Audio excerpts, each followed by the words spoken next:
உங்க எல்லாரையும் மத்தவங்க கட்டுப்படுத்த முடியும்னு சொன்னா நம்புவீங்களா? நீங்க என்ன முடிவெடுக்கணும், என்ன யோசிக்கணும், எதை வாங்கணும்னு எல்லாத்தையும் உங்களை அறியாமலேயே மத்தவங்க தீர்மானிக்க முடியும்.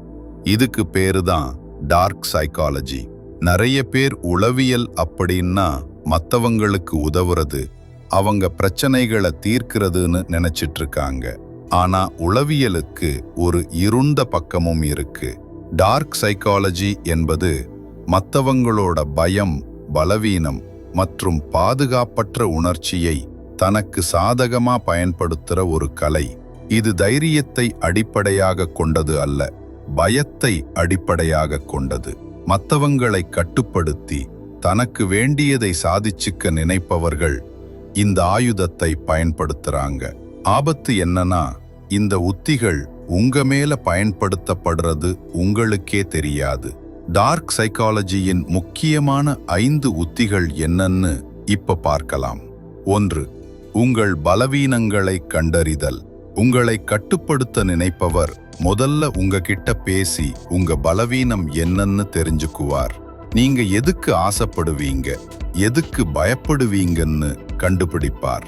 ரிவர்ஸ் சைக்காலஜி மாதிரி பல உத்திகளை பயன்படுத்தி உங்க பலவீனத்தை உங்களுக்கு எதிராவே திருப்புவாங்க. 2. எதிர்மறை எண்ணங்களை உருவாக்குதல். நம்ம மூளை நல்ல விஷயங்களை விட கெட்ட விஷயங்களுக்குத்தான் அதிக முக்கியத்துவம் கொடுக்கும். இதை நெகட்டிவிட்டி பயாஸ்னு சொல்லுவாங்க. ஒரு சின்ன பயத்தை அல்லது சந்தேகத்தை உங்க மனசுல விதைச்சா போதும், அந்த பயமே உங்களை அவங்க சொல்றபடி கேட்க வைக்கும். 3. உங்கள் ஆழ்மனதை கையாளுதல். நம்மளோட பல முடிவுகள் நம்ம ஆழ் மனசுல இருந்துதான் வருது. மத்தவங்க சொல்ற விஷயங்கள் நீங்களே யோசிச்சு எடுத்த முடிவு மாதிரி உங்களுக்கு தோணும். ஆனா உண்மையில அந்த எண்ணம் உங்க மனசுல அவங்களால் விதைக்கப்பட்டது. 4. பிரித்தாளும் சூழ்ச்சி. இது ஒரு மிக சக்தி வாய்ந்த உத்தி. நாம் மற்றும் அவர்கள் அப்படின்னு ஒரு பிரிவினையை உருவாக்குவாங்க. இது அரசியல், ஜாதி, மதம், ஏன் உங்க குடும்பத்துக்குள்ள அல்லது ஆபீஸ்ல கூட நடக்கலாம். நாம தான் உயர்ந்தவர்கள், அவங்க மோசமானவங்க என்ற எண்ணத்தை உருவாக்கி உங்க எதிர்மறை உணர்ச்சிகளை தூண்டி உங்களை அவங்களுக்கு சாதகமா பயன்படுத்துவாங்க. 5. சூழலை அமைத்து கொடுத்தல். இது ரொம்ப தந்திரமான முறை. உங்களை ஒரு பெரிய உதவியை செய்யணும்னா முதல்ல ஒரு ரொம்ப சின்ன உதவியை கேட்பாங்க. நீங்களும் சரின்னு சொல்லிடுவீங்க.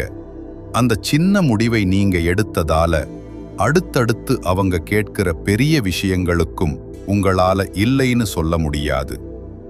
ஏன்னா முதல் முடிவை எடுத்தது நீங்கதான்னு உங்க மனசு உங்களை நம்ப வைக்கும். உணர்ச்சிகளை வைத்து விளையாடுவது. உங்களை கட்டுப்படுத்த சுலபமான வழி உங்க உணர்ச்சிகளை தூண்டுவதுதான். நீங்க கோபமாயிருக்கும் போதும், சோகமாயிருக்கும் போதும், ரொம்ப சந்தோஷமா இருக்கும் போதும் சரியா யோசிக்க மாட்டீங்க. உதாரணமா, ஒரு விஷயத்தை ஆபத்தானதுன்னு சொல்லி உங்களை பயமுறுத்தினா நீங்க தானாகவே அதிலிருந்து விலகிப் போவீங்க.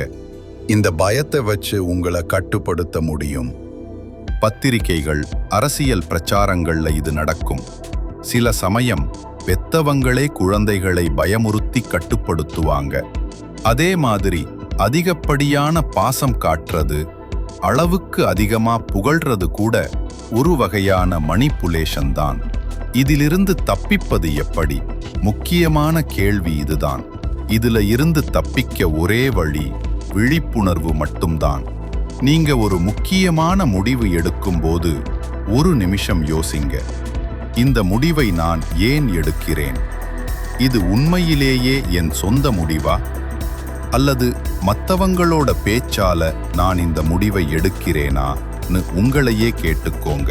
உங்க மனசுக்கு ஏதோ சரியில்லை அப்படின்னு தோணுச்சுன்னா அதை அலட்சியப்படுத்தாதீங்க. நிதானமா யோசிங்க. உங்களை சுற்றி என்ன நடக்குதுன்னு கவனிங்க.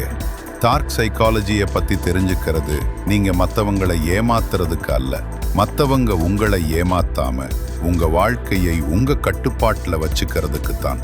இந்த வீடியோ உங்களுக்கு பயனுள்ளதாக இருந்ததா?